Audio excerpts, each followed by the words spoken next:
ಈಗಾಗಲೇ toxic teaser ಅನ್ನ ನೋಡೇ ಇರ್ತೀರಾ. 100% ನಿಮ್ಮಲ್ಲಿ ತುಂಬಾ ಜನ ಏನಿದು ಅಂತ ಹೇಳಿ ಯೋಚನೆ ಮಾಡೇ ಇರ್ತೀರಾ. ನನ್ನ ರಿಯಾಕ್ಷನ್ ಕೂಡ ಹಂಗೇನೆ ಇತ್ತು. ಈ ಒಂದು ಟೀಸರ್ ನೋಡ್ತಾ ಇದ್ದಾಗೇನೆ ನಿಜನಾ ಅಂತ ಅನ್ನಿಸ್ತು ಮೊದಲು. ನಂತರ ಇದು ಫೇಕ್ ಇರಬಹುದು, ಯಾಕಂತ ಹೇಳಿದ್ರೆ ಯಾವುದೇ ಒಂದು ಸುದ್ದಿ ಅದರಲ್ಲೂ ಕೂಡ ಟ್ರೆಂಡಿಂಗ್ ಅಲ್ಲಿ ಇರುವಂತಹ ಯಾವುದೋ ಒಂದು ಸಿನಿಮಾದ ಟೀಸರ್ ಬರ್ತಾ ಇದೆ ಅಂತ ಹೇಳಿದಾಗ ತುಂಬಾ ಜನ ಅವರ ಚಾನಲ್ಸ್ ಅಲ್ಲಿ ಒಂದು AI ಜನರೇಟೆಡ್ ಆಗಿರೋದು, ಹೆವಿ ಎಡಿಟ್ ಮಾಡಿರೋದು, ಸೊ ಈ ರೀತಿಯಂತಹ ವಿಡಿಯೋಸ್ ಅನ್ನ ರಿಲೀಸ್ ಕೂಡ ಮಾಡ್ತಾರೆ. ಪ್ರೋಮೋ ಅನ್ನುವಂತಹ ಹೆಸರಿನಲ್ಲಿ ಅಥವಾ ಟೀಸರ್ ಅನ್ನುವಂತಹ ಹೆಸರಿನಲ್ಲಿ, ಟ್ರೇಲರ್ ಅನ್ನುವಂತಹ ಹೆಸರಿನಲ್ಲಿ ರಿಲೀಸ್ ಮಾಡ್ತಾನೆ ಇರ್ತಾರೆ.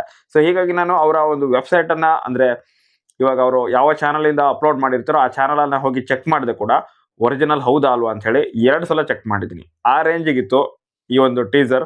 ನೋಡಿ ನನಗೆ ಆಶ್ಚರ್ಯ ಆಯ್ತು, ಇದು ನಿಜಾನ ಅಂತ ಅನ್ನಿಸ್ತು ಮೊದಲನೇದಾಗಿ. ಆಮೇಲೆ ನನಗೆ ಅನ್ನಿಸ್ತು ಓಕೆ, ಅವರು ಏನು ಟೈಟಲ್ ಕೊಟ್ಟಿದ್ದಾರೆ, toxic fairy tale for grown ups ಅಂತ. ಸೊ ಅದಕ್ಕೆ ತಕ್ಕಂಗೆ ಟೀಸರ್ ಅನ್ನ ಬಿಟ್ಟಿದ್ದಾರೆ. ಸೊ ಈ ಒಂದು ಲೈನ್ ಅನ್ನ ನೋಡಿದಾಗ ನನಗೆ ಓಕೆ, ಒಂದು ಲೆವೆಲ್ಗೆ ಇರಬಹುದು ಟೀಸರ್ ಅಂತ ಅನಿಸಿತ್ತು. ಸೊ ಇದರ ಅರ್ಥ ಏನಪ್ಪಾ ಅಂತಂದ್ರೆ, ಟಾಕ್ಸಿಕ್ ಅಂತ ಹೇಳಿದ್ರೆ ವಿಷಕಾರಿ. ಸೊ ಅದು ನಿಮ್ಗೆ ಗೊತ್ತೇ ಇರುತ್ತೆ.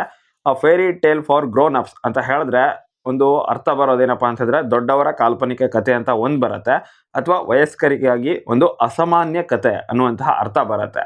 ಸೊ ಇದನ್ನ ನೋಡಿದಾಗ ಓಕೆ, ಒಂದು ಲೆವೆಲಿಗಾದ್ರೂ ಟೀಸರ್ ಇರುತ್ತೆ ಅಂತ ಹೇಳಿ ಎಕ್ಸ್ಪೆಕ್ಟೇಷನ್ ಇತ್ತು. ಬಟ್ ಈ ಟೀಸರ್ ಅನ್ನ ನೋಡಿದಾಗ ತುಂಬಾ ಜನ ಕಂಗಾಲಾಗಿರ್ತೀರಾ, ನನ್ನನ್ನು ಕೂಡ ಸೇರಿಸಿನೇ.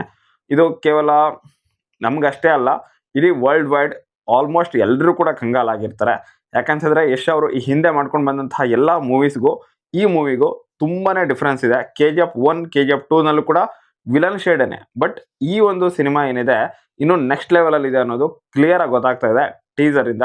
ಹಾಗೇನೆ ಇದ್ರ ಬಗ್ಗೆ ಮಾತಾಡೋಕ್ಕಿಂತ ಮೊದಲು ನಾನು ಆಕ್ಚುಯಲ್ ಆಗಿ ಗೀತು ಮೋಹನ್ ದಾಸ್ ಅವರಿಗೆ ಒಂದು ದೊಡ್ಡ ಸೆಲ್ಯೂಟ್ ಹೇಳಲೇಬೇಕಾಗಿತ್ತು.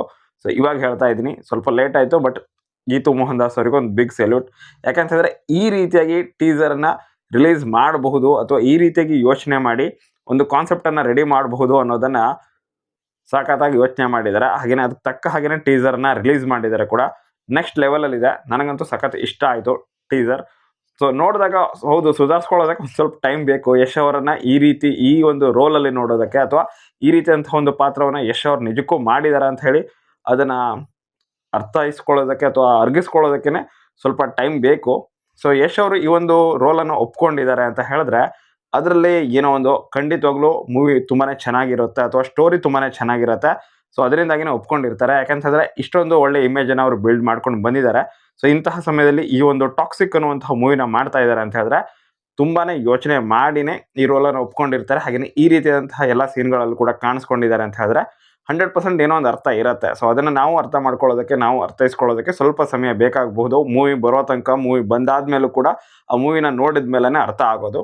ನನಗನ್ಸುತ್ತೆ ಇದು ಒಂದೇ ಪಾರ್ಟಲ್ಲಿ ಮುಗಿಯಲ್ವೇನೋ ಅಂತ ಹೇಳಿ ಮೂವಿ ಈಗಲೇ ಅನಿಸ್ತಾ ಇದೆ. ಆಲ್ರೆಡಿ ಒನ್ ಪಾರ್ಟ್ ಅಲ್ಲ, ಮಿನಿಮಮ್ 2 ಪಾರ್ಟ್ ಆದರೂ ಬಂದೇ ಬರುತ್ತೆ ಅಂತ ಹೇಳಿ ನನ್ನ ಒಂದು ಎಕ್ಸ್ಪೆಕ್ಟೇಷನ್. ಯಾಕಂತಂದರೆ ಈ ಈ ಟೀಸರ್ ಏನಿದೆ, ಸೊ ಇದೇನೆ ಆ ರೀತಿಯಾಗಿದೆ. ಸೊ ಇದರಲ್ಲಿ 2 ರೀತಿಯಾಗಿ ಸ್ಟೋರಿ ಬರೋ ರೀತಿನಲ್ಲಿದೆ. ಯಾಕೆ ಅಲ್ಲಿ ಟಾಕ್ಸಿಕ್ ಯಶ್ ಅವರ ಎಂಟ್ರಿ ಆಗುತ್ತೆ, ಹಾಗೆಯೇ ಅವರು ಆ ರೀತಿಯಾಗಿ ಆ ಒಂದು ಗ್ರೇವ್ ಯಾರ್ಡ್ ಏನಿದೆ ಅದನ್ನು ಯಾವ ರೀತಿಯಾಗಿ ಸೆಟ್ ಮಾಡಿದ್ರು ಮೊದಲೇ. ಸೊ ಈ ರೀತಿಯಾಗಿ ವಿಷಯ, ಮತ್ತು ಅಲ್ಲಿ ಯಾರು ಬಂದಿದ್ದಾರಲ್ವ, ಸೊ ಅವರು ಗ್ರೇವ್ ಯಾರ್ಡಲ್ಲಿ ಏನು ಮಾಡ್ತಾಯಿದ್ರು, ಸೊ ಅವರು ಒಂದು ವಿಷಯವನ್ನು ಕೂಡ ಮಾತಾಡ್ತಾಯಿದ್ರು. ಆ ವಿಷಯವನ್ನೆಲ್ಲ ನೋಡಿದ್ರೆ ಏನೋ ಒಂದು ಹಳೆ ಸ್ಟೋರಿ ಇದೆ ಅನ್ನೋದು ಕ್ಲಿಯರಾಗಿ ಗೊತ್ತಾಗ್ತಾ ಇದೆ. ಸೊ ಹಳೆ ಸ್ಟೋರಿ ಮತ್ತು ಈಗಿನ ಸ್ಟೋರಿ ಆ ರೀತಿಯಾಗಿ 2 ಪಾರ್ಟ್ 1 ಪಾರ್ಟ್ 2 100% ಬರುತ್ತೆ ಅಂತ ನನ್ನ ಎಕ್ಸ್ಪೆಕ್ಟೇಷನ್. ಹಾಗೆಯೇ ಈ ಒಂದು ಟೀಸರನ್ನು ನೋಡಿ ತುಂಬ ಜನ ಕಂಗಾಲಾಗಿರ್ತೀರ. ಸೊ ನೀವು ಕೂಡ ಕಂಗಾಲಾಗಿದ್ದೀರಾ ಅನ್ನೋದಾದರೆ ದಯವಿಟ್ಟು ಕಮೆಂಟ್ ಬಾಕ್ಸಲ್ಲಿ ಕಮೆಂಟ್ ಮಾಡಿ ತಿಳಿಸಿ. ಹಾಗೆಯೇ ಕೊನೆಯಲ್ಲಿ ಒಂದು ವರ್ಡ್ ಬರುತ್ತಲ್ವ, ಡ್ಯಾಡೀಸ್ ಹೌಸ್ ಅಥವಾ ಡ್ಯಾಡೀಸ್ ಹೋಮ್ ಅಂತ ಹೇಳಿ. ಸೊ ಅದು ಹೆಂಗಿತ್ತು, ಆ ಸೀನನ್ನು ಸಖತ್ತಾಗಿ ಕ್ರಿಯೇಟ್ ಮಾಡಿದ್ದಾರೆ. ಸ್ಟಾರ್ಟಿಂಗಲ್ಲಿ ಯಶ್ ಅವರ ಎಂಟ್ರಿ ಏನಿದೆ, ಸೊ ಆ ಸಮಯದಲ್ಲೂ ಕೂಡ ಆ ಸೀನನ್ನು ಅಥವಾ ಆ ಒಂದು ಸೆಟಪ್ಪನ್ನು, ಆ ಸೀನ್ಸ್ಗಳನ್ನು ಬಿಲ್ಡ್ ಮಾಡಿದಂತಹ ರೀತಿ ಏನಿದೆ ತುಂಬಾ ಡಿಫ್ರೆಂಟ್ ಆಗಿದೆ. ತುಂಬಾ ಡಿಫ್ರೆಂಟಾಗಿ ಥಿಂಕ್ ಮಾಡಿ ಸೊ ಈ ರೀತಿಯಾಗಿ ಕೂಡ ಮಾಡಬಹುದು ಸೊ ಅನ್ನೋ ರೀತಿಯಲ್ಲಿ ತೋರಿಸೋದ ರೀತಿನಲ್ಲಿತ್ತು.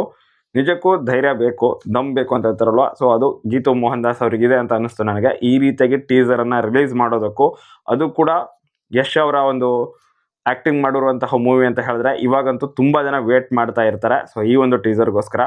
ಸೊ ಆಲ್ಮೋಸ್ಟ್ ಎಲ್ರಿಗೂ ಕೂಡ ಕಂಗಾಲು ಮಾಡೋ ರೀತಿನಲ್ಲೇ ಈ ಟೀಸರನ್ನು ಬಿಟ್ಟಿದ್ದಾರೆ. ನೆಕ್ಸ್ಟ್ ಲೆವೆಲ್ ಅಂತ ನನಗನ್ನಿಸ್ತು. ಸೊ ಇಷ್ಟೇ ನಾನು ಹೇಳಲಿಕ್ಕೆ ಇಷ್ಟಪಡೋದು. ಸೊ ಈ ಒಂದು ಟೀಸರ್ನ ಬಗ್ಗೆ ಇನ್ನೂ ಕೂಡ ಡೀಟೇಲಾಗಿ ರಿವ್ಯೂ ಮಾಡೋಣ ಅಂತ ಅಂದ್ಕೊಂಡಿದ್ದೀನಿ. ನಿಮ್ಗೇನಾದರೂ ಇಷ್ಟ ಇದ್ದರೆ ನೀವು, ಅಂದರೆ ಡೀಟೇಲ್ ಆದ ರಿವ್ಯೂ ನಿಮ್ಗೆ ಬೇಕು ಅನ್ನೋದಾದರೆ ದಯವಿಟ್ಟು ಕಮೆಂಟ್ ಬಾಕ್ಸಲ್ಲಿ ಕಮೆಂಟ್ ಮಾಡಿ. ನೆಕ್ಸ್ಟ್ ಅದ್ರ ಬಗ್ಗೆ ಖಂಡಿತವಾಗ್ಲೂ ವಿಡಿಯೋನ ಮಾಡ್ತೀನಿ. ಸದ್ಯಕ್ಕಂತೂ ಟೀಸರ್ ಇಷ್ಟು ಹೇಳ್ಬೋದು. ಕ್ರೇಜಿ ಆಗಿದೆ ಅಂತ ಹೇಳ್ತಾ ನನ್ನ ಈ ಒಂದು ವಿಡಿಯೋನ ಮುಗಿಸ್ತಾ ಇದ್ದೀನಿ. ಆ್ಯಕ್ಚುಲ್ ಆಗಿ ನಾನು ಟೀಸರ್ ಬಿಟ್ಟಂತಹ ಸಮಯದಲ್ಲೇ ವಿಡಿಯೋ ಮಾಡೋಣ ಅಂತ ಇದ್ದೆ. ಬಟ್ ಆ ಟೀಸರನ್ನು ನೋಡಿ ಅರಗಿಸ್ಕೊಳ್ಳೋದಕ್ಕೆ ಇಷ್ಟೊತ್ತು ಬೇಕಾಯಿತು, 10 ತಾಸು ಬೇಕಾಯಿತು ನೋಡಿ. ಸೊ ನಿಮಗೂ ಕೂಡ ಹಾಗೆ ಆಗಿದೆಯಾ? ಟೀಸರ್ ನೋಡಿ ಇದು ನಿಜಕ್ಕೂ ಯಶ್ ಅವ್ರ ಮೂವಿನೇನಾ, ಯಶ್ ಅವರ ಒಂದು ಟೀಸರ್ ಏನಾ ಅಂತ ನಿಮ್ಗೆ ಅನ್ನಿಸ್ತಾ? ಟಾಕ್ಸಿಕ್ ಟೀಸರ್ ಏನಾ ಅಥವಾ ಯಾರಾದರೂ ಎಡಿಟ್ ಮಾಡಿ ಬಿಟ್ಬಿಟ್ಟಿದಾರ ಅಂತ ಅನ್ನಿಸ್ತಾ? ನಿಮ್ಗೆ ಹೆಂಗೆ ಅನ್ನಿಸ್ತೋ ಅದ್ರ ಬಗ್ಗೆ ನೀವು ನಿಮ್ಮ ಅಭಿಪ್ರಾಯವನ್ನು ಕಮೆಂಟ್ ಬಾಕ್ಸಲ್ಲಿ ಕಮೆಂಟ್ ಮಾಡಿ. ನನಗಂತೂ ಸಖತ್ ಇಷ್ಟ ಆಯಿತು ಮಾತ್ರ. ಮೊದಲು 2 ಸಲ ಮಾತ್ರ ಚಾನಲನ್ನು ಹೋಗಿ ಚೆಕ್ ಮಾಡಿದ್ದು ನಿಜ. ಇದು ನಿಜನೋ ಇಲ್ಲವೋ ಅಂತ ಹೇಳಿ, ಟೀಸರ್ ನಿಜಕ್ಕೂ ಒರಿಜಿನಲ್ಲ ಅಥವಾ ಬೇರೆ ಯಾರಾದರೂ ಎಡಿಟ್ ಮಾಡಿ ಬಿಟ್ಟಿರೋದಂತ ನಾನು ಚೆಕ್ ಮಾಡಿದ್ದು ಕೂಡ ನಿಜ. ನೀವು ಹಾಗೆ ಮಾಡಿದ್ರ ನಿಮ್ಮ ಅಭಿಪ್ರಾಯ ಏನು ಈ ಒಂದು ಟೀಸರ್ನ ಬಗ್ಗೆ ಅದನ್ನು ಕಮೆಂಟ್ ಬಾಕ್ಸಲ್ಲಿ ಕಮೆಂಟ್ ಮಾಡಿ. Thank you so much for watching. Bye.